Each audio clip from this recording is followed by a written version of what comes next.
Although Turkey became one of the first countries in the world to grant full political rights to women and elected a female prime minister in 1995, women are still the target of domestic violence. Discrimination against women exists largely in the conservative eastern and southern Anatolian regions, where traditional attitudes run deep.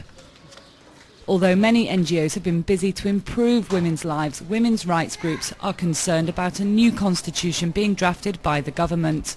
A row has broken out over a new clause. The current constitution obliges the government to ensure equality for all, a clause that women's groups fought hard to include. The new draft removes that and is rumoured to describe women instead as a vulnerable group in need of special protection. We were shocked to see that as we got the draft constitution, we were shocked to see that this article, which we as women's organizations thought is not enough, was eliminated from the draft constitution. So instead, now there is no, in the existing draft constitution prepared by the government, there is now no article saying that women and men are equal or the state is obliged to implement this equality. The new constitution, just the opposite, takes women together with children, old people, etc., or disabled people, as a special group which needs protection. Current studies put unemployment at around 10% nationwide, but in rural areas this figure can reach as high as 70%. The level of employment, the women's participation in the employment is incredibly low in Turkey. It's only 24%. Turkey is the lowest in the OECD ranks. And in fact, worse, the level of employment is decreasing. According to the new statistics, it's not increasing, it's just the opposite, decreasing. So it is very clear that we need some constitutional articles which will provide for women's equal participation in the employment sector. In recent years, Turkey has been on a drive to further Western-style democratization under the umbrella of EU accession, which many say is a positive development for women's rights, but is still not enough.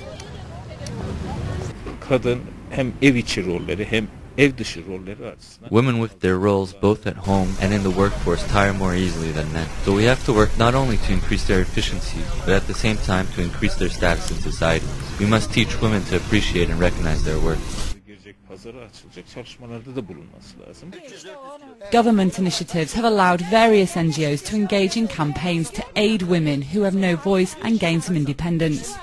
Ardahan oversees a number of activities in northeast Turkey, close to the Georgian border, implemented in cooperation with the Baku-Tbilisi-Ceyhan pipeline project and the local administration.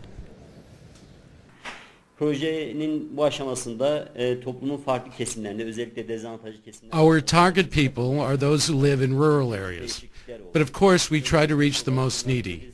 We facilitate activities that generate income for the villagers we work with.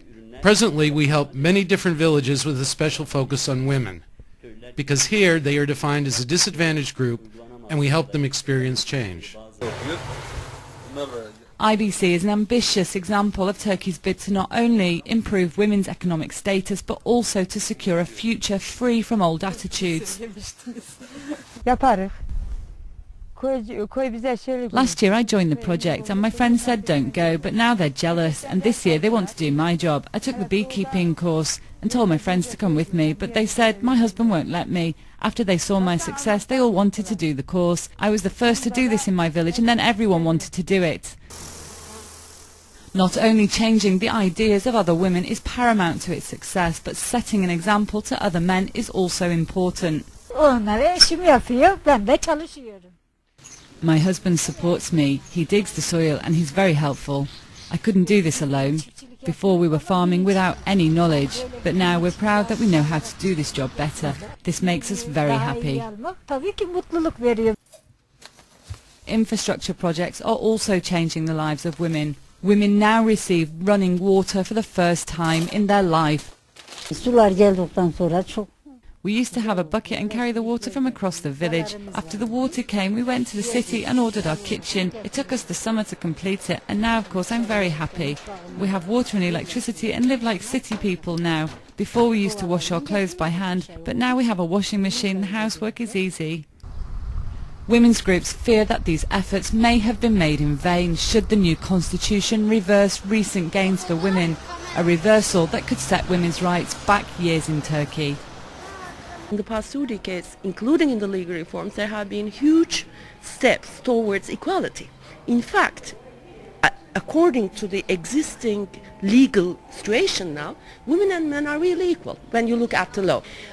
What we are now saying is, okay, now that is equality on paper, but what we need is now a constitutional basis to have special measures to implement, to really actualize this equality which is already existing on the paper. There are a lot of traditions and customs in Turkey which not only form a basis for a form of violence against women. In fact, women are killed in the name of customs, like, for example, the so-called honor crimes, etc. There are lots of human rights violations, and we wanted to have new articles which provide for a basis, a legal basis, against all kinds of legal action, laws, etc., that provide sentence reductions to perpetrators of honor crimes or, all these crimes in the name of traditions.